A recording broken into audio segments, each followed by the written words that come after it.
What's up, y'all? It's your boy Big Riz again. Another beat making video on the machine. Y'all hear the sample in the background we're gonna work with tonight. So I'm gonna just do my thing. Beat gonna take me where it wanna go. So hope y'all enjoy it. It's your boy Big Riz. Until then, peace. So what I'm gonna do is show y'all, get really into detail on how you do samples and all that crap in Maschine. So first off, I'm gonna go find my sample. It's on my hard drive. It's in H. That's where I keep my songs. Actually, right here, down the bottom. Y'all can't see me selecting it. Down here, this is also kind of cool. There's a speaker, which is a preview. So you click it, previews the sound. Click something else, previews that sound, and so on and so forth. And this is the volume control for it. That's your preview sound basically.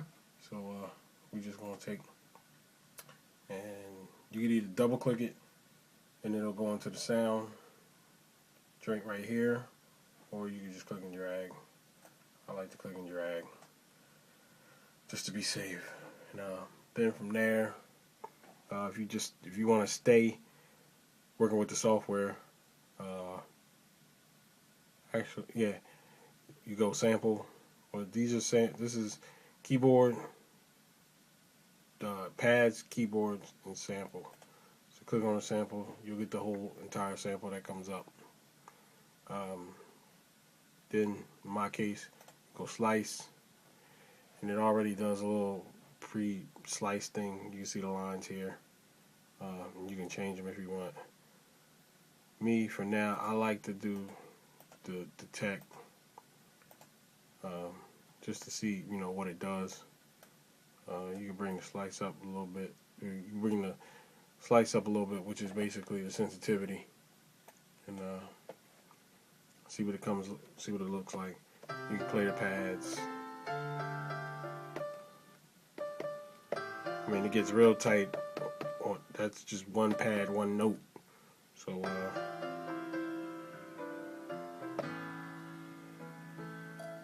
I know somebody else had to rip this sample, but I really don't care. I like it.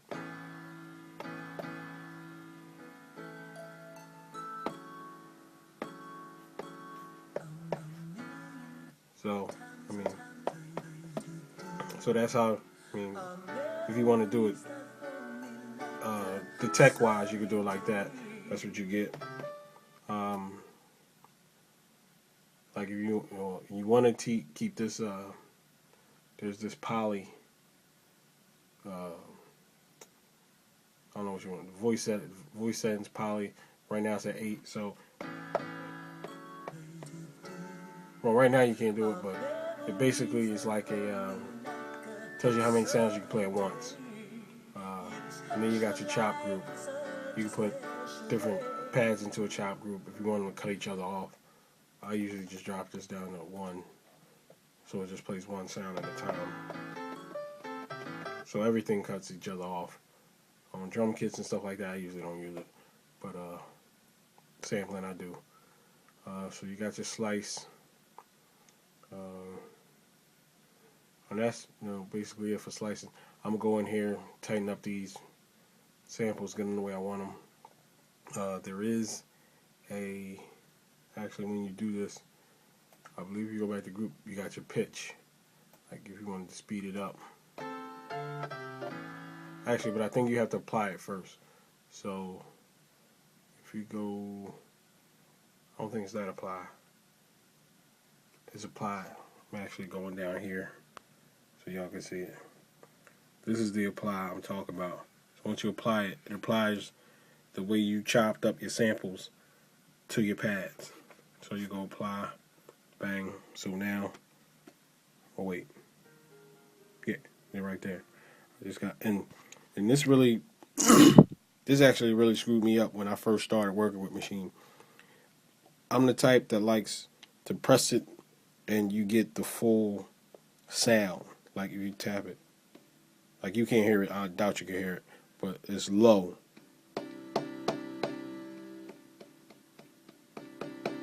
I'm the type that likes to hit the pad and get the full loud effect. In order to do that, and I found this out, you go pad mode. If you hold pad mode, you get that fixed velocity up there in the corner.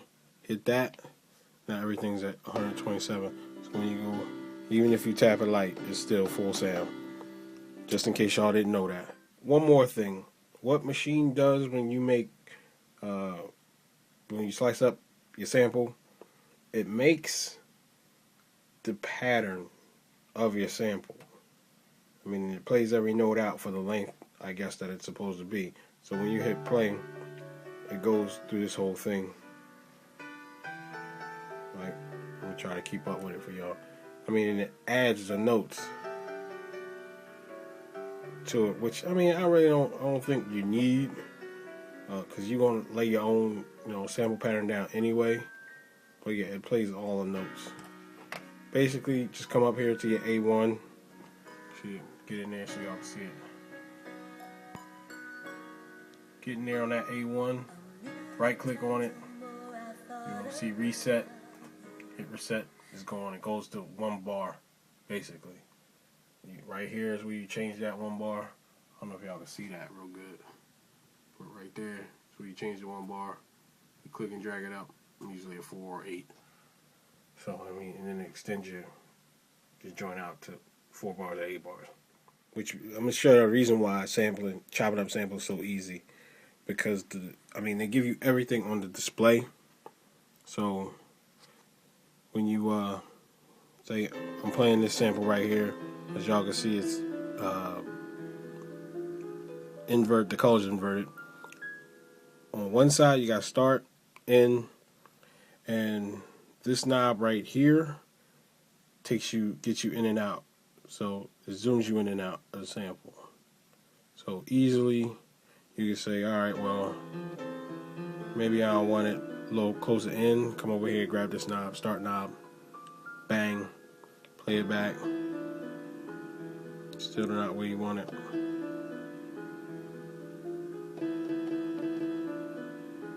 Say that's where you want it. Say you want to tighten up the end a little bit.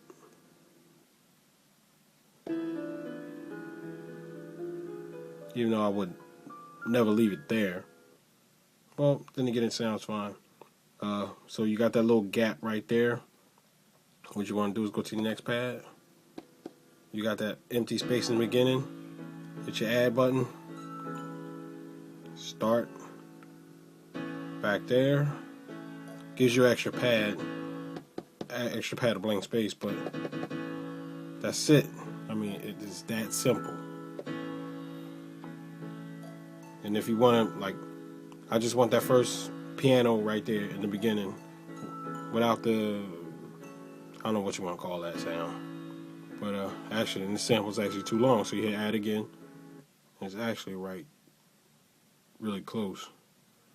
Start that right about there. So it starts on that piano drop. But I want to get in there and tighter because there's like a little space in the beginning of it. So grab your knob. Oh, zoomed in too much. Right there. On the computer, you can get a little more tight so you can see what's happening. And actually, the computer screen is bigger, and you see more of the waveform. Like that right there is what I'm looking at on the hardware. But when I take it to the computer screen, you can still see that little gap right there. So you grab your knobs on the machine, tighten up your sample as much as you want, so you don't have that little gap in the beginning. Alright, so after a couple hours of messing with the sample, nothing comes about. It really wasn't nothing I could do with it. So I switched gears, and I've been messing with something. Actually, I'll let y'all hear it. It's another chop sample, but I just had to take somewhere else.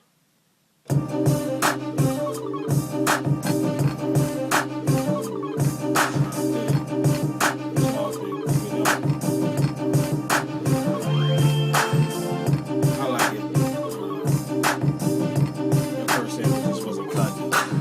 let y'all check it out.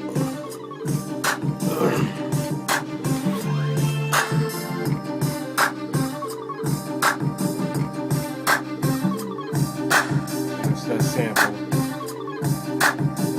Shouts out to Scorpio 61.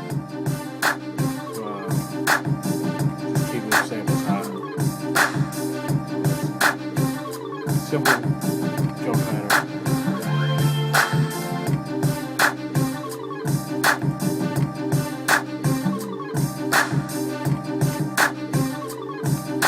I had some strings I was gonna mess with, but gave up on those. So that's that. It's your boy.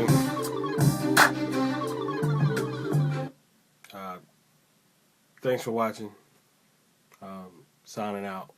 Sorry I couldn't do that with the other sample, but it just wasn't working.